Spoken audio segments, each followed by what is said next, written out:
Osvaldo Zavala, buenas tardes.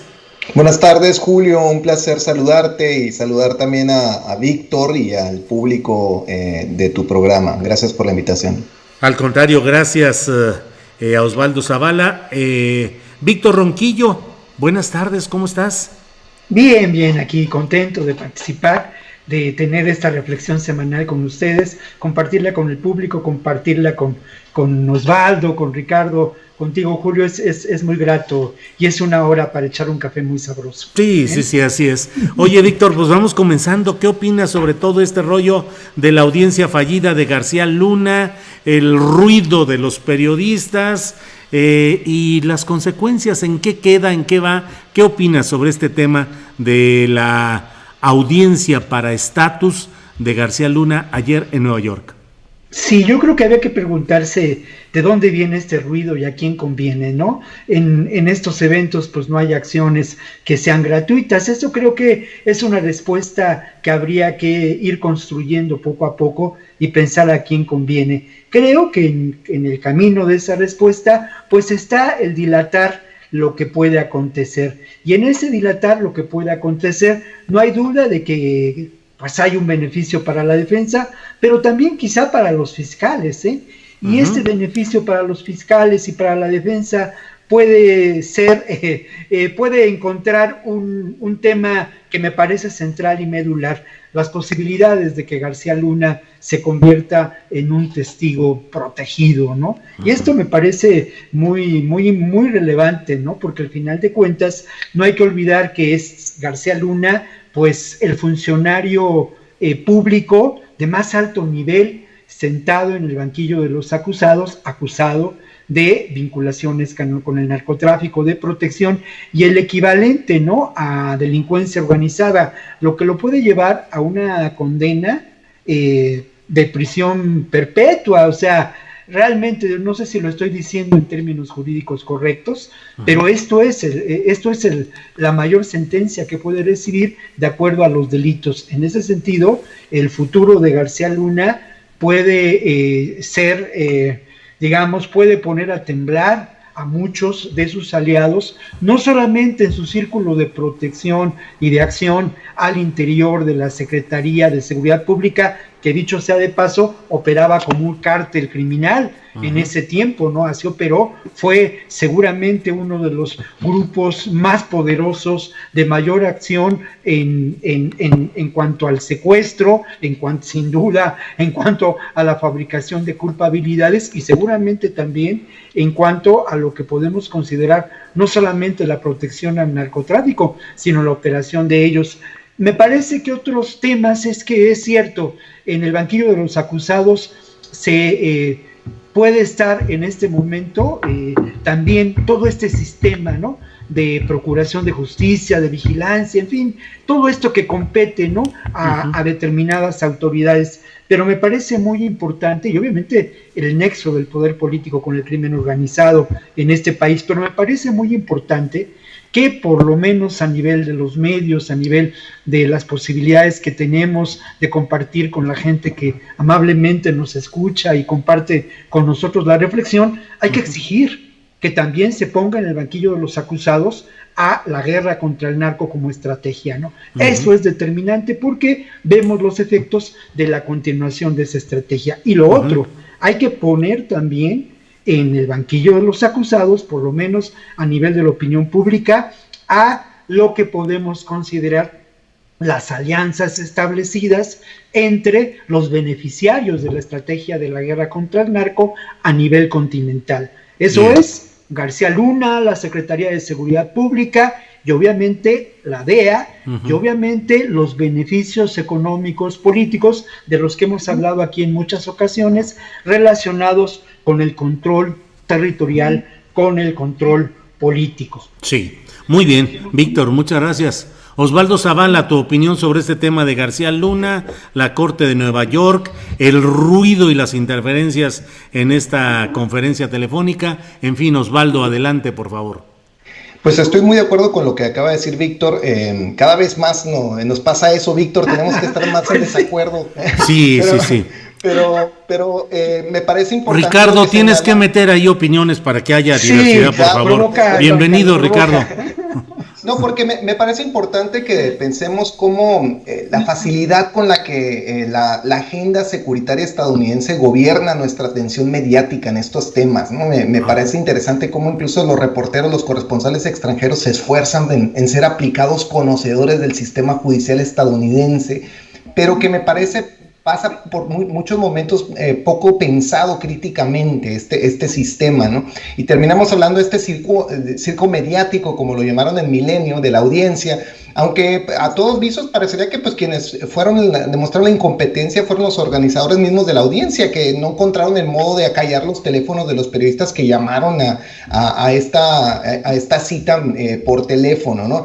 Pero bueno, más allá de esto, me parece importante que recordemos que si bien a García Luna se le están fincando delitos importantes como narcotráfico y empresa criminal, me parece que esto es una suerte de favor envenenado para López Obrador, ¿no? Porque creo que se inserta en este contexto de presiones constantes que estamos viendo de la DEA, como la reciente visita que hizo la DEA, para continuar la guerra contra el narcotráfico, ¿no? Ahora se dice que García Luna, al parecer, traficó 52,000 kilos de cocaína, imagínense, que trabajaba en la API y en la Secretaría de Seguridad Pública, y entonces habría que pensar cómo es que el tamaño de esta empresa criminal les pasó por alto a los estadounidenses, cuando sabemos, por cierto, que tenían conocimiento de facto de todas sus andanzas, como ya dijo la ex embajadora Roberta Jacobson, y que además pues avanza a lo largo de no solo el sexenio de Calderón, también el de Fox, y que se relaciona íntimamente con los gobiernos de George Bush y de Barack Obama.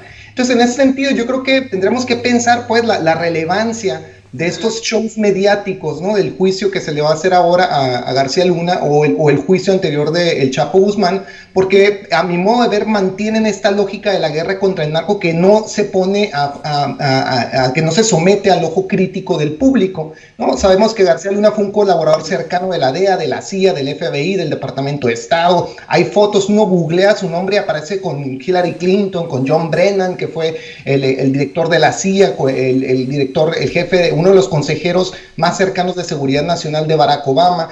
Es decir, un tipo que además incluso fue central en la conceptualización de la iniciativa Mérida, ¿no? El paquete de ayuda militar, los $1,600 millones con el cual el gobierno estadounidense pues hizo ricos a muchas empresas de armas y de equipo militar, para llevarnos a la mal llamada guerra contra el narcotráfico, ¿no? Incluso habría que pensar entonces cómo es posible que todos estos funcionarios estadounidenses que colaboraron tan cerca y tan íntimamente con Genaro García Luna aparecen como completamente innombrados, intocados por la avalancha de corrupción, y solamente esto se queda en el espacio político mexicano, ¿no? Entonces, habría que pensar esto también, incluso el papel que jugaron los medios de comunicación. Todavía en 2008 el New York Times le dedicó todo un perfil súper halagador diciendo que García Luna era el gran policía de México, etcétera, ¿no? Y ahora resulta que se nos olvida todo esto, ¿no? Recordemos incluso también que la empresa que fundó García Luna, esta GL y Asociados, que García Luna era el gran policía de México, etcétera, ¿no? Y ahora señores, en el consejo fue José Rodríguez, que fue el ex jefe de operaciones encubiertas de la CIA. Es decir, incluso exfuncionarios de la CIA trabajando directamente con García Luna en Miami, ¿no? Entonces, es decir, ¿dónde está toda esta red, ¿no? de colaboración política, militar, policial, que acompañó y que sustentó a la figura de García Luna? Entonces, pensando en todo esto, yo terminaría esta intervención primera diciendo que pues debemos de dejar de enfocarnos en García Luna como si fuese, digamos, el alfa y omega de esta red criminal, y pensarlo más bien como un facilitador de un sistema político que ni siquiera se mandaba solo, sino que tenía una serie de derivas y de ramificaciones al interior del propio gobierno estadounidense, en la mal llamada guerra contra el narcotráfico, y que, como ya hemos discutido ampliamente en estas mesas, pues tiene que ver también con la extracción de recursos naturales, con el negocio de las armas y con la imposición de la hegemonía estadounidense entre nosotros. Entonces, dejemos de pensar en este juicio. Ya no será el juicio del siglo, porque ese ya fue el del Chapo. Supongo que será el juicio del año o del mes o el juicio de la semana, y pensar en cómo esta evidencia que se va a presentar Ojalá no esté tan sanitizada como ocurrió en el juicio del Chapo, y se nos muestren los alcances de la enorme corrupción geopolítica que involucra a los gobiernos tanto estadounidenses como mexicanos de esos años. Y también pensar incluso pues cómo estos juicios terminan avanzando este sometimiento político, mediático, tristísimo y patético que tenemos en México ante los procesos judiciales estadounidenses, ¿no? Donde hasta pena les da a los periodistas comportarse mal ante el maestro, el juez Kogan, ¿no? Como pupilos regañados, ¿no? Sintiéndose mal por no haber apagado su microfonito, ¿no? Entonces, bueno, yo iré a esto finalmente para también pensar en cómo no debemos estar alertas a no caer en la inercia de magnificar a García Luna como ahora se está haciendo. El libro de Francisco Cruz, ¿no? El señor de la muerte, ¿no? Ahora se nos dice, ¿no? Desde sus inicios era un criminal, era Anakin Skywalker que se convirtió en Darth Vader, ¿no? Es decir, me parece extraordinario cómo rápidamente se llena de historia y de narrativa las figuras de estos funcionarios que por momento me parecería que esto es lo que ocurre, oscurecen la complejidad de las estructuras que los sustentaron, estructuras políticas, económicas, insisto, no solo mexicanas, sino estadounidenses de origen, que rara vez aparecen nombradas en estos juicios. Bien, gracias Osvaldo Zavala. Pues sí, efectivamente, ayer me llegó este libro, El Señor de la Muerte, de Francisco Cruz, a quien he entrevistado ya 2 veces, ayer platicamos con él. García Luna, El Señor de la Muerte, y también salió hace poco el libro El Licenciado, de Jesús Lemus, que también se refiere a la historia de García Luna, a quien llamaban el licenciado, aunque es ingeniero. Bienvenido pues, Ricardo Ravelo, a la mesa, y danos tu opinión sobre este tema de García Luna y las varias cosas que aquí se han platicado. Por favor, Ricardo. Sí, ¿qué tal? Buenas tardes, Julio, buenas tardes a mis colegas, compañeros, Víctor y Osvaldo, al público también que nos ve. Mira, bueno, los periodistas realmente pensamos de esa manera, es decir, no podemos ver la realidad de otra manera, como reporteros, como, digamos, cuando somos seducidos por la información. Recuerdo una frase de don Julio Scherer, que siempre nos decía que en periodismo importan los personajes, los nombres, ¿no? Porque los nombres crean noticia. Yo creo que sí es importante, sin duda, como personaje, es muy atractivo periodísticamente García Luna. Lo que se vaya a hacer con él o no, pues es tema de la justicia estadounidense, pero como periodista, digamos, yo he seguido a García Luna, he seguido su trayectoria, lo mismo que la de sus cómplices, ahora buscados también por la justicia estadounidense. Lo de ayer, pues, se difiere nuevamente el juicio. Él alega inocencia. Me parece que, bueno, pues es su palabra contra las 189,000 páginas de acusaciones que tiene las autoridades de Estados Unidos en su contra, donde hay, sin duda, grabaciones, testimonios, documentos que lo incriminan por lo menos de 5 delitos. Me parece que, bueno, alguna sentencia ejemplar saldrá de todo esto, pero independientemente de esto, que, bueno, ahora se va a conocer seguramente un pedazo más de este juicio en diciembre, es la red de cómplices que todavía mantiene García Luna en México, y que está intocada, ¿no? Está intocada, no obstante que el presidente Andrés Manuel López Obrador, que se ha declarado un adalid de la justicia, pues dice que ya no hay corrupción y que bueno, todo está bien. Ahí está, por ejemplo, se habla de por lo menos 700 policías del primer círculo del grupo de García Luna que siguen ocupando cargos a nivel de las policías de los estados. Por ejemplo, el jefe de policía en el aeropuerto de Quintana Roo, en Cancún, es gente de García Luna, trabajó con Ramón Pequeño. Ramón Pequeño, un poco antes de la captura de García Luna, en diciembre del año pasado, era asesor de Alfonso Durazo, y a su vez mantenía estrecha comunicación con Luis Cárdenas Palomino, que hoy es buscado por la justicia de Estados Unidos, justamente por estar coacusado en el caso García Luna, y porque además, cuando era funcionario de la Secretaría de Seguridad Pública en el sexenio de Calderón, era el responsable de las operaciones de narcotráfico en el aeropuerto de la Ciudad de México, en particular todos los cargamentos que provenían de Centro y Sudamérica. Él y su gente los recibían para entregarlos al cártel de Sinaloa intactos. Hay que recordar, por ejemplo, que esta situación derivó en 2012, si no mal recuerdo, por ahí de finales de marzo, principios de abril del 2012, en una balacera entre grupos policíacos antagónicos que se disputaban un botín. Acababa de llegar ese día un avión procedente de Lima con media tonelada de coca, y bueno, pues estaban esperando el pago, porque obviamente recibían un pago multimillonario por la custodia del cargamento. Yo recuerdo que, bueno, después de la balacera, entrevisté a algunos de los sobrevivientes. Estaban escondidos en un departamento allá por la avenida Cuauhtémoc, un poco antes de llegar a la avenida Churubusco. Estaban heridos, tenían varios balazos en las piernas, en los brazos, etcétera. Y platiqué con ellos y ellos directamente dijeron, bueno, es que realmente nos presionaron para poder operar esta situación. No hubo acuerdo con el pago y obviamente una discusión deriva en una balacera.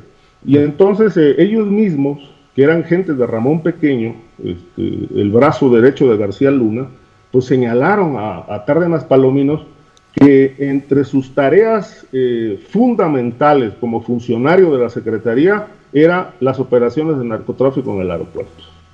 Y operaba con una amplia red de policías, pero lo mismo ocurría en Cancún, lo mismo ocurría en el aeropuerto de Toluca, y lo mismo ocurría en Campeche, cuando aquel avión DC-9, que era de Conagua, ustedes seguramente lo recuerdan, o el público lo recuerda, un DC-9 de Conagua,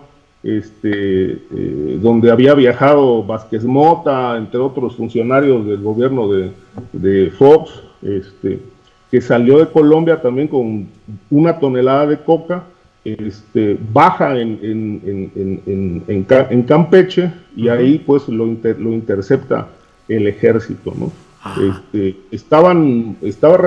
Había toda una red amplia de contactos para operar el narcotráfico en todas las terminales aéreas y en los puertos. Sí. Entonces, esta red, Julio, toda esta red está intacta. Yo por eso, cuando el presidente habla de que se está barriendo la corrupción, pues bueno, todo esto a mí me suena mucho a demagogia, porque en realidad toda esta estructura sigue operando, está intocada.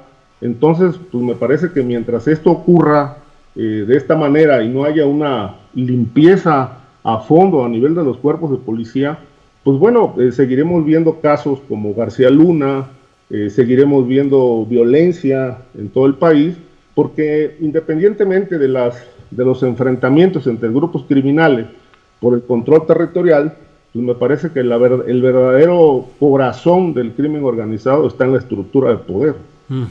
Gracias, Ricardo Ravelo. Víctor Ronquillo, pues estamos hablando precisamente de ese papel preponderante del poder político en crear las condiciones de protección y de administración del gran negocio de la droga y del crimen organizado.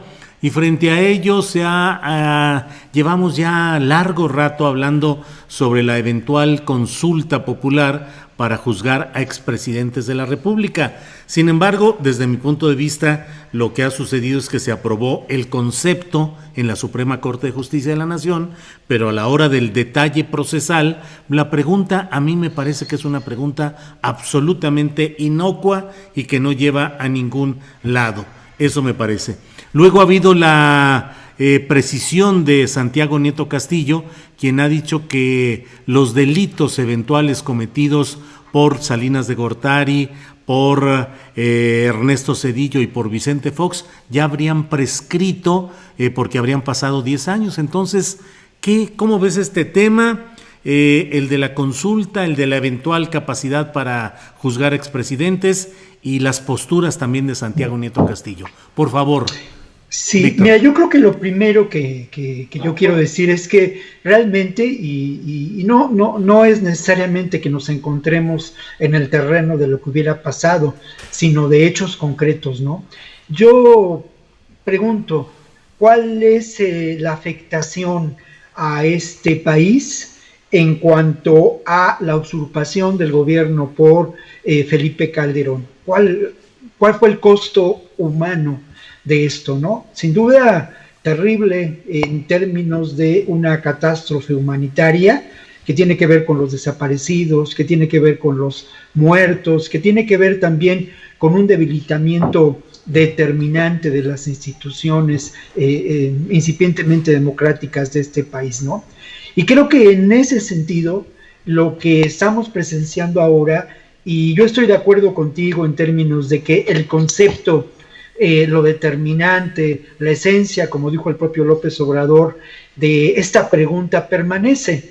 Al final de cuentas, hoy en la mañana decía el propio López Obrador que lo que le importa mucho de esta consulta tiene un carácter pedagógico, didáctico, que lo que se busca es que pues todos, la ciudadanía convocada a esta consulta, pues de alguna manera señale, estigmatice y haga evidente, ¿no?, el repudio a estos personajes que al final de cuentas, y esto sí es innegable, dejaron un saldo negativo de mucho dolor en términos del asunto de la crisis humanitaria, también en términos de la creciente pobreza, la miseria que nos abate, la desigualdad. No voy a insistir mucho, ¿no?, en el territorio, en el terreno de la salud, pero aquí están los terribles datos, ¿no?, de todo ello. Entonces, me parece que la finalidad de la consulta es política en términos centrales, fundamentales, ¿no?, y es política en este sentido. El asunto es que, al final de cuentas, más allá de consulta o no consulta, si hay elementos para que se lleve a cabo y se considere que estos personajes cometieron delitos, bueno, esto no tiene que ver con una consulta ciudadana o no, tiene que ver con la violación de la ley. Uh-huh. Es posible que esto pueda llevarse a cabo, muy difícil saberlo, ¿no? Desde la perspectiva de nosotros los periodistas, los que nos atrevemos a analizar, emitimos opiniones en relación a esto, bueno, yo coincido, ¿no? Creo que es muy difícil, creo que algunos de estos casos no solamente es que hayan prescrito, ¿no? Difícil el que se puedan concretar acusaciones.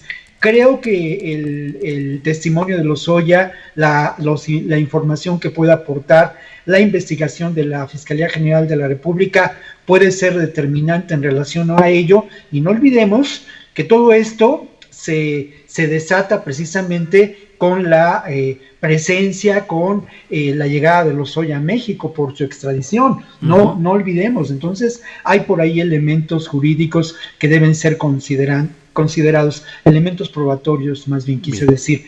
Y luego, bueno, en relación al propio fiscal, al propio Nieto, es interesante cuál puede ser el lugar que ocupe, ¿no? Hacia dónde puede moverse como una pieza del sistema político mexicano. Bueno, pues sus aspiraciones tienen que ver con la gobernatura de Querétaro. Me parece que sería una pérdida enorme, ¿no? Porque al final de cuentas, desde mi punto de vista, Peña Nieto ha sido un tipo coherente, un personaje valiente, ¿no? Y ha generado también Santiago en términos Nieto. Santiago Nieto, dije Felipe Nieto, me equivoqué. Santiago Nieto. Sí, ya íbamos ahorita aquí a mandarle la copia a Peña Nieto, mira. Ha sido un tipo determinante, ¿no? Entonces, es decir, ha mostrado una congruencia y creo que sería una pérdida. Lo otro es que, bueno, también existe el rumor de que podría ocupar la Secretaría de Seguridad Pública o bueno, ahí sí me parece que ese puesto y ese espacio, desde mi perspectiva, es un espacio en el cual él no realizaría una función interesante, ¿no? Sí. Hablando de ello, y a lo mejor un poco para diferir con mi estimado Osvaldo, hace unos días, unas 2 o 3 semanas, el propio Nieto dio a conocer datos muy determinantes en términos de la economía del delito en este país, que nos hacen pensar que la existencia de estos grupos criminales con un enorme poder económico y político, ¿no?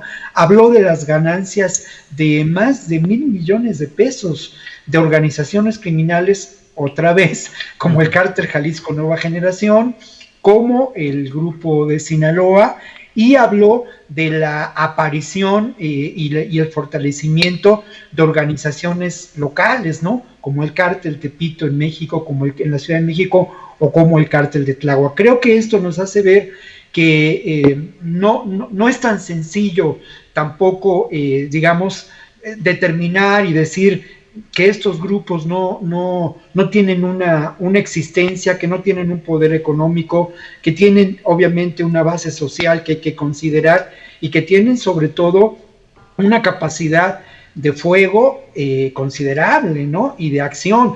Yo lo he dicho en otras ocasiones, estos son los enemigos auténticos de este proyecto de transformación, porque al final están ligados a este poder político conservador retardatario, ¿no? Muy bien, gracias, Víctor. Osvaldo Zavala, pues la pregunta ahí sí va muy concreta. ¿Tiene sentido jurídico el instrumento jurídico de una consulta popular para ver si se enjuicia a actores políticos en general, o es simplemente una estrategia política y electoral?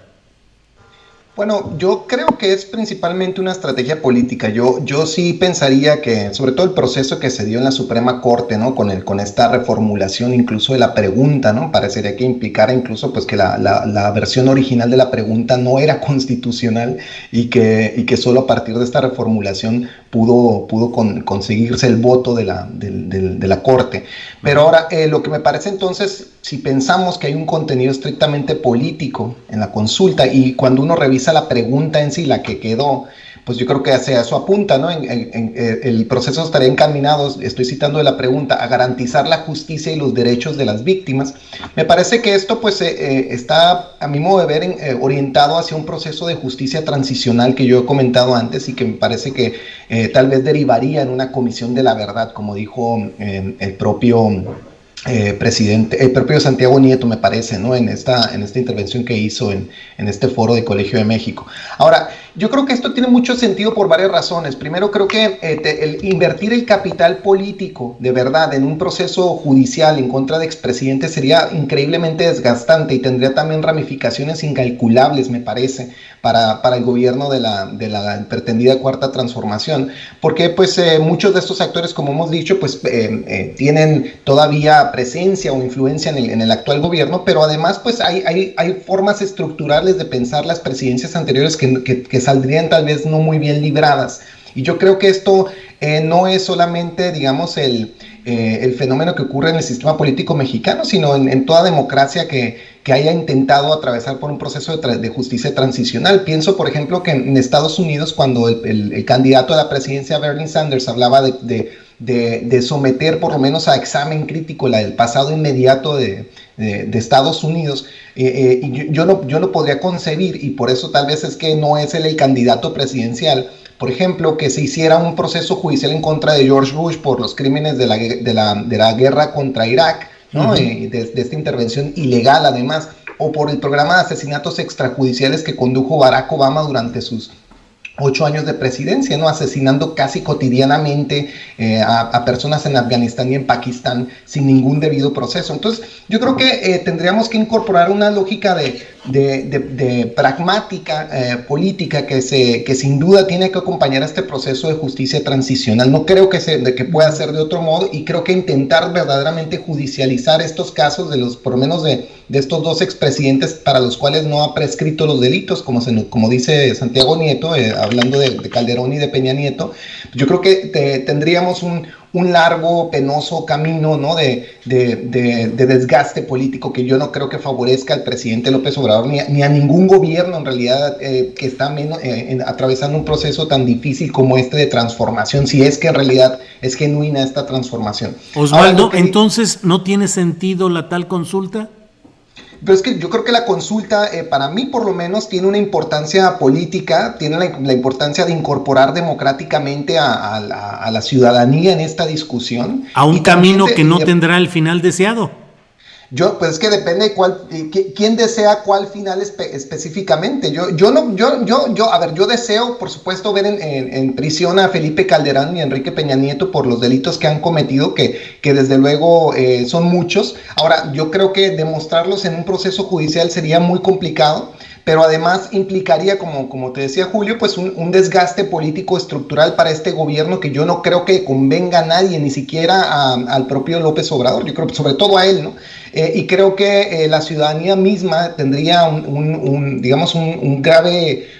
alargadísimo proceso de discusión política y estructural que no creo que beneficiaría a nadie. Para mí no es deseable pues ese largo proceso. Yo creo que lo que es deseable es la incorporación de estos problemas estructurales, politizarlos y tratar de desmantelar las estructuras que siguen activas, como creo que bien señaló Ricardo, ¿no? Por ejemplo, en los cuerpos militares y policiales del país. Yo creo que sin duda mucha de la gente que facilitó los crímenes de lesa humanidad desde las Fuerzas Armadas y desde las policías en el país sigue operando y sigue activa. Y creo que convendría mucho más involucrar, el aparato del Estado para esos procesos judiciales pendientes que las cuentas por saldar con expresidentes. Pero si me permites, Julio, yo diría una cosa más, ya que mi compañero Víctor trajo el tema a la mesa sobre Santiago Nieto y la información que reveló, ¿no? En este mapa tan bonitamente coloreado, ¿no? De 11 grupos me parece que son 19 organizaciones criminales. Nos dice que hay entre estas 19 el cártel Jalisco Nueva Generación y el cártel de Sinaloa como cárteles supranacionales. Me encanta cuando empiezan con estos conceptos, ¿no? Y el problema de todo esto es que y que creo que es algo muy recurrente en las intervenciones públicas de Santiago Nieto, es que hay mucha espectacularización de estas investigaciones que muchas veces no tiene gran fundamento, ¿no? Él habla de congelar las cuentas, ¿no? de 1960 miembros del cártel Jalisco Nueva Generación, 330 personas y empresas vinculadas al cártel de Sinaloa.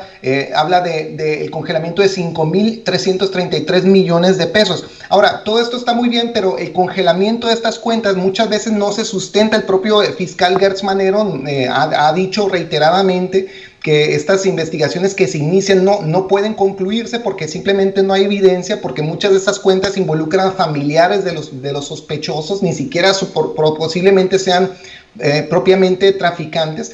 Y cuando se habla de presencia de los cárteles, eso también me preocupa esa palabra, porque en realidad es un significante vacío, es decir, por presencia pasa cualquier cosa, ¿no? Como nos han dicho tantas veces, la DEA, el cártel de Sinaloa tiene presencia en 120 países. Resulta que detienen a un sinaloense en Holanda, y eso justifica la presencia del cártel de Sinaloa. Entonces yo creo que tenemos que tener mucho cuidado en la manera tan laxa en la que se habla de estos fenómenos, con poca evidencia, y que termina siendo más espectacularización que documentación de esto. Ahora, si esto resultara real, como dice Santiago Nieto, que hay 19 organizaciones criminales y que ocupan de una manera expansiva el mapa del país, ¿cómo reconciliar eso con el hecho de que este gobierno ha sido el mayor militarizador de la historia, ¿no? Que tiene verdaderamente un dominio militar en las Fuerzas Armadas por todo el territorio, en las fronteras, en las aduanas, en el aeropuerto? Entonces, ¿cómo no pensar que estos actores delictivos, que sin duda existen, en esto estoy de acuerdo con mi compañero Víctor, pero no existen dominando ese territorio, sino más bien instrumentalizados por un poder mayor, que yo creo que a todos visos es el poder militar en el país? Y entonces yo creo que tendríamos que repensar esta relación de poder, ¿no? Y no caer en este juego de espectacularización de la violencia. Muy bien, gracias. Por favor, tu comentario, Ricardo Ravelo. Sí, mira, Julio, yo creo que pues resulta para la cuarta transformación sumamente necesario, yo diría más que necesario, urgente, contar con un instrumento electoral, un detonador de la participación ciudadana para la elección del año entrante, y qué mejor pretexto que meter allí a los expresidentes para llevarlos a juicio, ¿no? Con aquello de que se está buscando hacer justicia. Digo, nada más vacío que eso, ¿no? Es un instrumento que no es solamente un trasfondo político, sino un objetivo estrictamente político y electoral. Pareciera que sin el membrete de los expresidentes para llevarlos a juicio y encarcelarlos, como han dicho, no podrían tener buenos resultados en las elecciones, porque desde mi punto de vista, la cuarta transformación ha sido muy mal gobierno. No hay un solo resultado a casi 2 años de que tomó el poder López Obrador. Hay demasiadas ofertas, demasiadas propuestas, pero no hay un solo objetivo claro, contundente. Y sí demasiada rijosidad, demasiada confrontación con lo que él llama el pasado, el conservadurismo.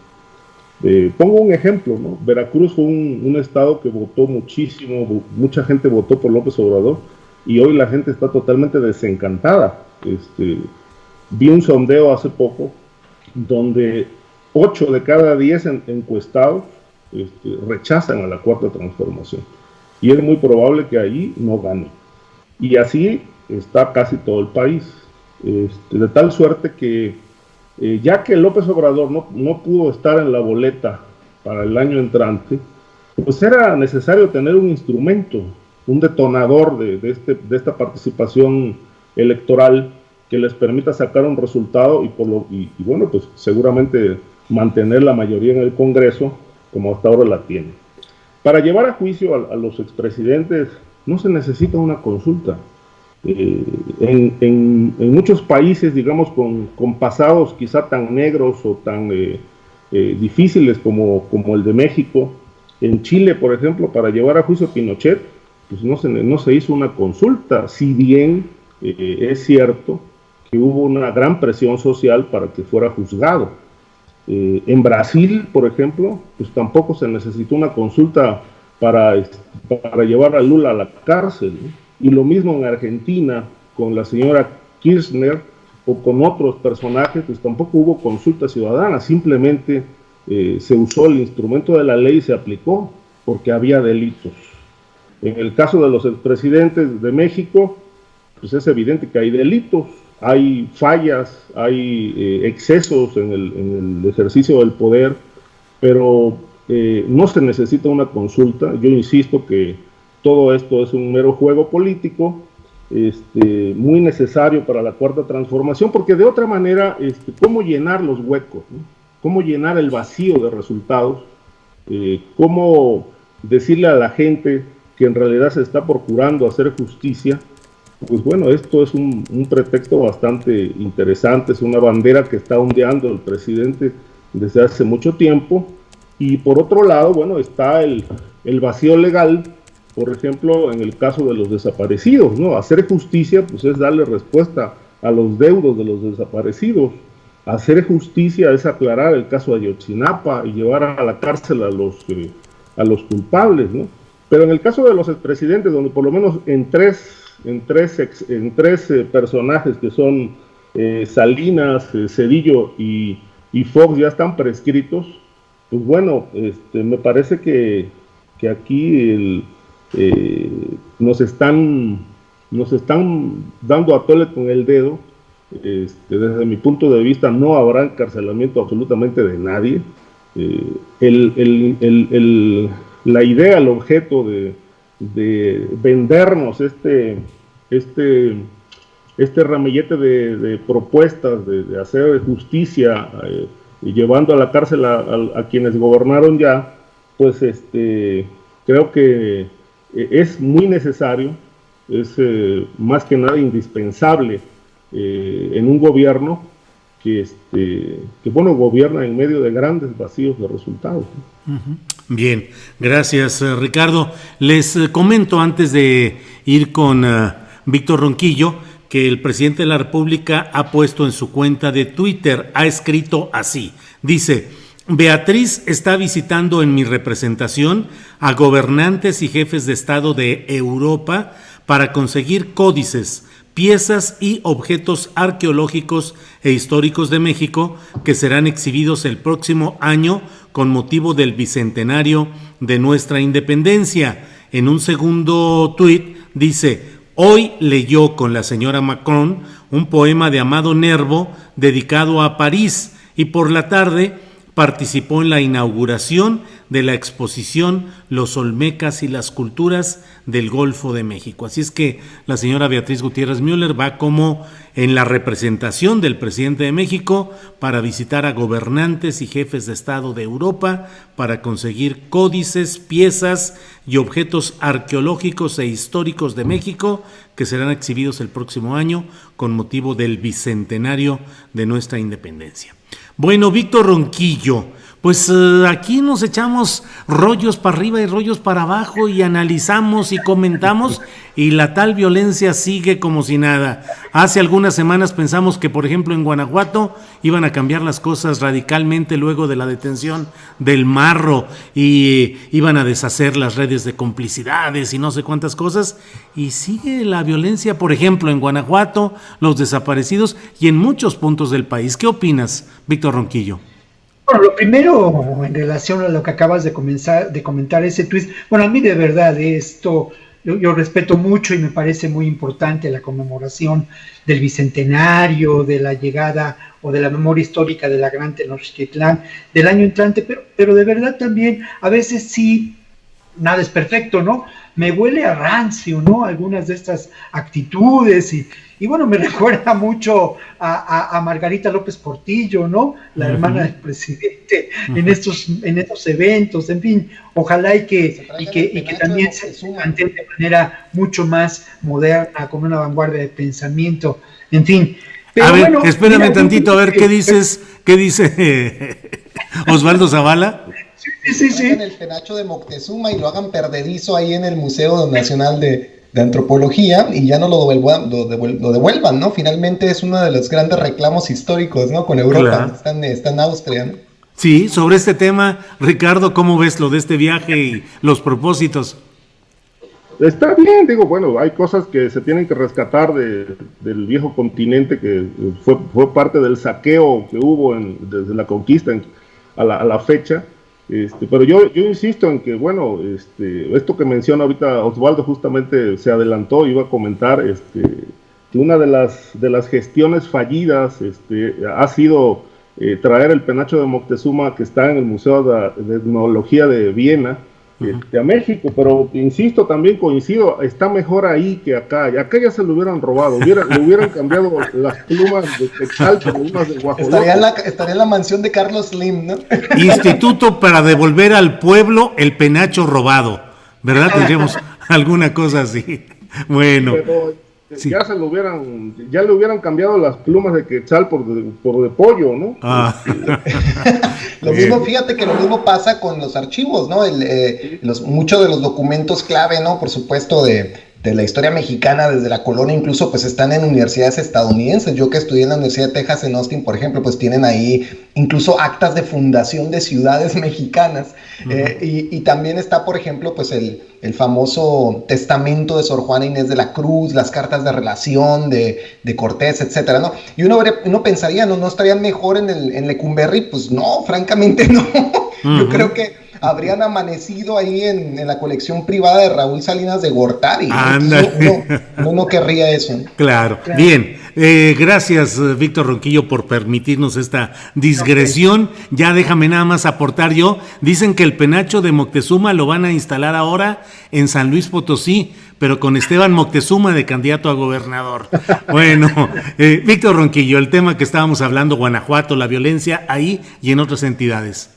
Sí, no, yo creo que, mira, lamentablemente esta realidad corresponde a la ineficacia, una vez más mostrada, de la estrategia seguida en términos de la famosa guerra del narco, ¿no? No podemos negar que los cambios en términos reales de las acciones estratégicas del gobierno mexicano para enfrentar al crimen organizado siguen siendo las mismas. Sufrimos una enorme militarización, como lo hemos señalado antes, la presencia de la Guardia Nacional extendiéndose por todo el país, con más de 8,000, eso es como un paréntesis, con más de 8,000 efectivos encargados de la tarea de servir de Border Patrol del sur al gobierno de Estados Unidos, y creo que es lamentable, ¿no?, lo que está pasando, porque al final de cuentas significa vidas humanas. Pero quisiera también señalar, ha sido reiterada la posición de López Obrador en términos de que no existen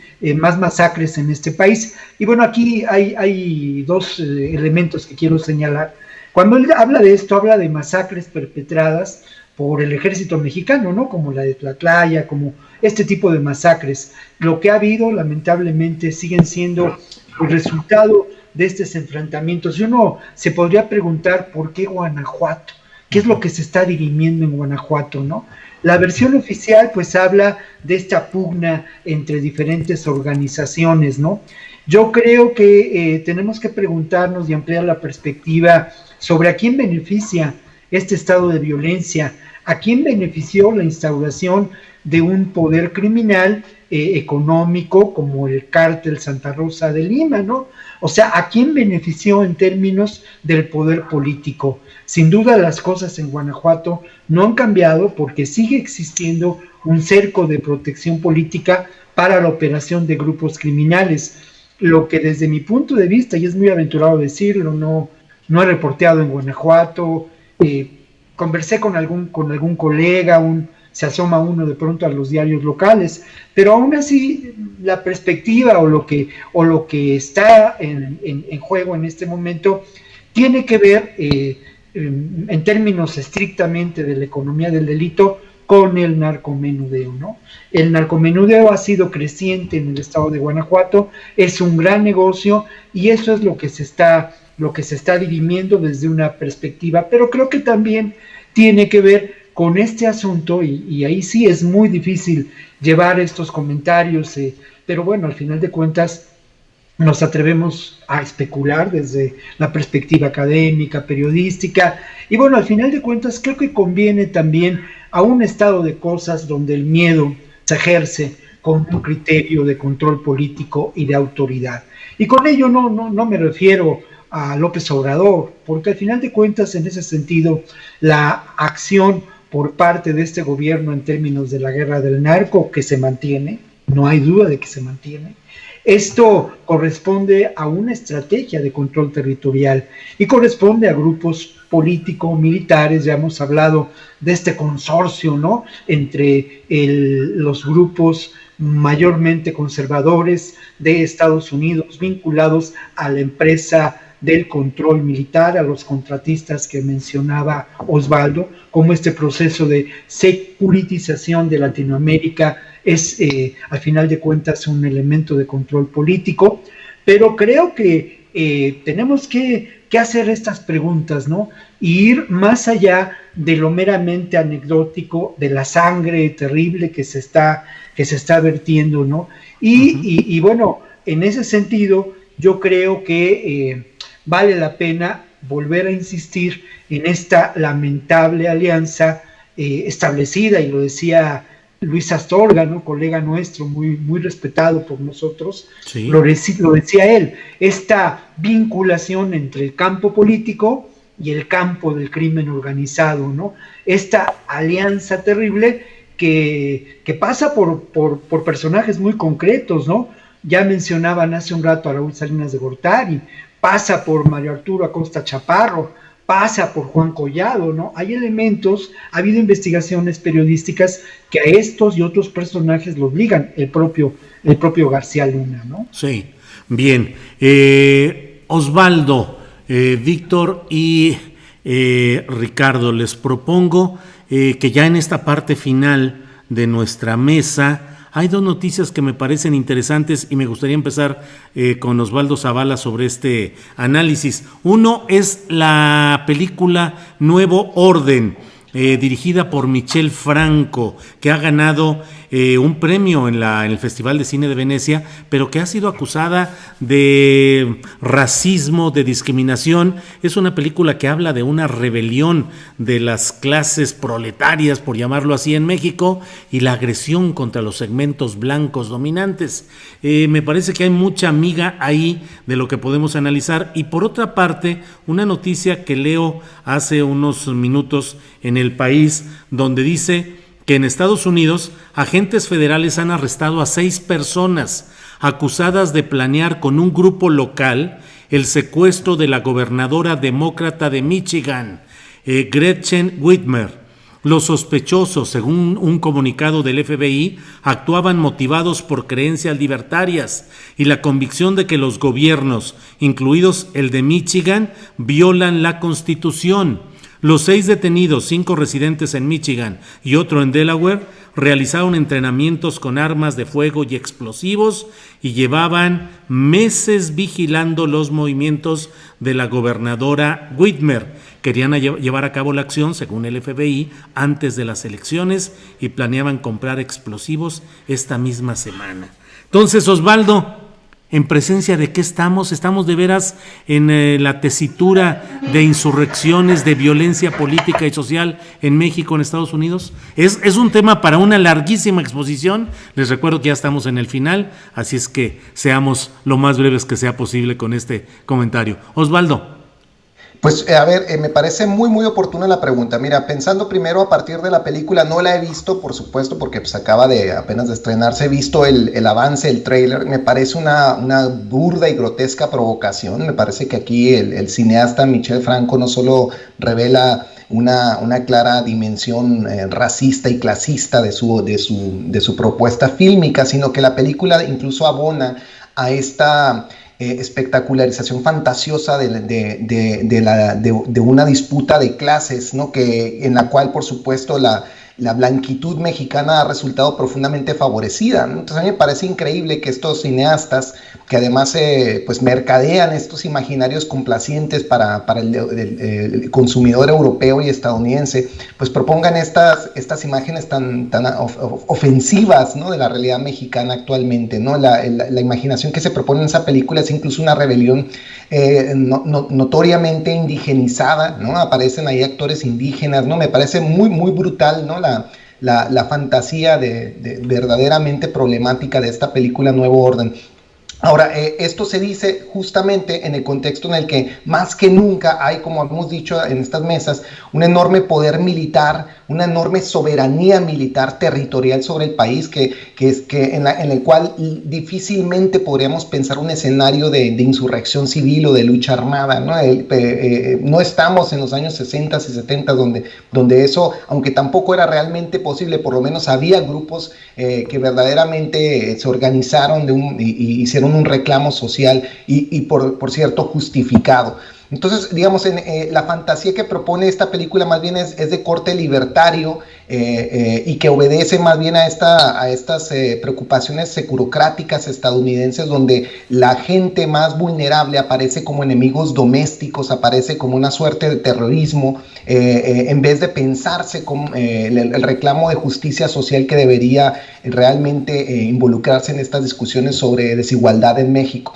Ahora, en el reverso, en Estados Unidos tenemos una larga historia de milicias armadas que están propagadas por todo el territorio, y ahí sí hay un caldo de cultivo muy peligroso. Cuando yo era reportero en los 90s, por ejemplo, me tocó estar en un alzamiento deliberado de un grupo armado en Fort Davis, Texas, que es un poblado en las montañas, donde este grupo quería declarar radicalmente la independencia del estado de Texas. Empezaron a emitir su propio dinero y sus propios pasaportes. Desde luego eso no llegó a ninguna parte, pero ellos hablaban en ese momento de miles y miles de grupos de militantes armados que estaban por todo el país y que acompañan toda esta ideología libertaria de derecha que está constantemente pensando en el Estado como un enemigo de las libertades individuales y de los privilegios y de su digamos, su supuesta soberanía territorial, y que se arman en contra de, pues sí, de estos reclamos de justicia social que proponen gobiernos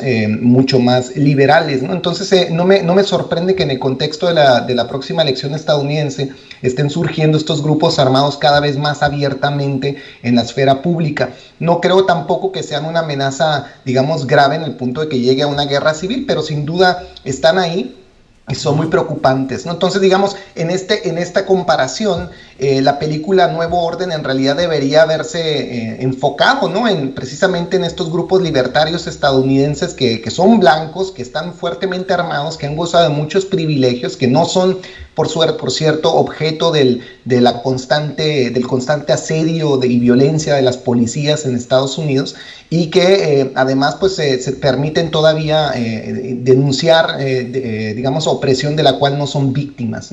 Entonces, digamos, me parece muy preocupante la película. Yo la veré en su momento, y me parece que lo que propone pues es francamente ofensivo y absurdo para el panorama delicado de desigualdad social en la que vive México. Bueno, pues si la vemos los cuatro en algún otro programa, nos convertimos aquí en críticos de cine y nos ponemos a platicar de esa película. Estas fantasías de whitexicans, ¿no? Como les dicen en las redes sociales. Así es. Ricardo Ravelo, en general, digo, no es que estemos entrando pues al análisis cinematográfico, sino en general, ¿crees que estamos en circunstancias que puedan propiciar violencia social en México, en Estados Unidos? Yo creo que sí, incluso bueno, ya ha habido brotes que pues me parece que no han llegado a lo que podría ser la anarquía, pero sí hay inconformidad, inconformidad que a veces se manifiesta, aunque hay una premisa que es importante, por ejemplo, que se manejó mucho en el sexenio de López Portillo, recuerdo todavía con Salinas se manejó, justamente cuando, pues, a la luz de todo el desorden político que ya desde entonces existía en el país, se hablaba incluso de un levantamiento social, armado, pero hubo varios estudios en el sentido de que dijeron, bueno, ¿cuáles serían las causas de una rebelión, de una anarquía en el país? Pues el hambre, ¿no?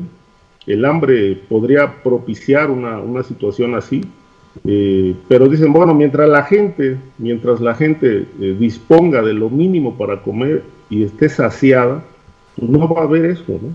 En todo caso, bueno, lo que sí es peligroso es que aparecen luego grupos que disponen de recursos financieros para poder crear cierta alteración social, atrayendo gente, pagándoles, etcétera. Pero creo que el país todavía no está en un momento como para estallar, ni creo que esto pueda ocurrir, ¿no?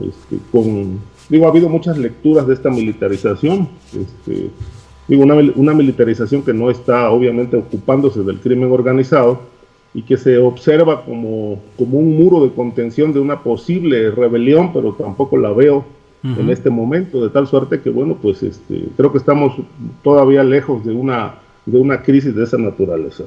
Bien, Ricardo, gracias. Víctor Ronquillo, te toca cerrar esta mesa de periodistas con este tema peculiar, pero bueno, la idea es qué tan cerca estamos de insurrecciones, de protestas sociales violentas, de desbordamientos sociales. Víctor. Me encanta que nos muevas y que nos cambies la argumentación y que nos hagas quitarnos el cassette, ¿no? Como diríamos, para incursionar en nuevas reflexiones, Julio. Buen entrevistador que eres y buen conductor de esta mesa. La verdad de las cosas es que yo no he visto la película tampoco, no he tenido tampoco la suerte ni el tráiler, ¿no? Pero sí creo que indudablemente yo lo vincularía al creciente pensamiento conservador, de derecha, intolerante, que existe no solamente en México, es un fenómeno mundial que lamentablemente ha ganado espacios políticos ahora en la pandemia de manera determinante, ¿no? Porque al final de cuentas nos hemos recluido, hemos perdido el espacio público, las protestas, las movilizaciones sociales que ocurrieron a finales del año pasado en distintos países de nuestra Latinoamérica, pues han mermado, ¿no? Ante estos hechos. Y creo que por otro lado, en relación a ello, también habría que pensar en la aparición de grupos, que aquí ya lo hemos platicado, lo hemos conversado, como Frena, ¿no? Sin duda un ejemplo terrible, brutal. Pero también habría que señalar lo siguiente, pues la rebelión zapatista tuvo, en cierto modo, y era uno de los elementos del discurso poético de su comandante Marcos, el color de la tierra, ¿no? Entonces, creo que hay muchos elementos y como ocurre en este espacio de la realidad, pues hay que reflexionar mucho. Hay otro elemento que yo quisiera mencionar, una cosa es el caos y otra cosa es el anarquismo, como un proyecto político, autogestivo, liberador, ¿no? O sea, no confundamos. Y luego lo otro, también hay que mencionarlo, está la irrupción de estos grupos feministas que hemos visto, que también lo que hemos reflexionado, que en un hartazgo, por una parte, irrumpen con una violencia atroz, pero también, lamentablemente, la evidencia clara de grupos provocadores que aprovechan esta circunstancia para generar una tensión social grave, generar un mayor conflicto. Y luego lo que está pasando también en Estados Unidos, que tiene que ver, es una reflexión que yo compartía hace unos días, el asunto a mí me parece muy contrastante, ¿no? Después de ver el debate entre los candidatos presidenciales en Estados Unidos, yo decía, bueno, qué enorme contraste, ¿no? Es muy clara la crisis de este sistema político norteamericano y es muy evidente el contraste entre la limitación de perspectivas políticas, sociales, entre la ausencia, por lo menos a nivel de argumentación, de una plataforma política de los partidos, ¿no?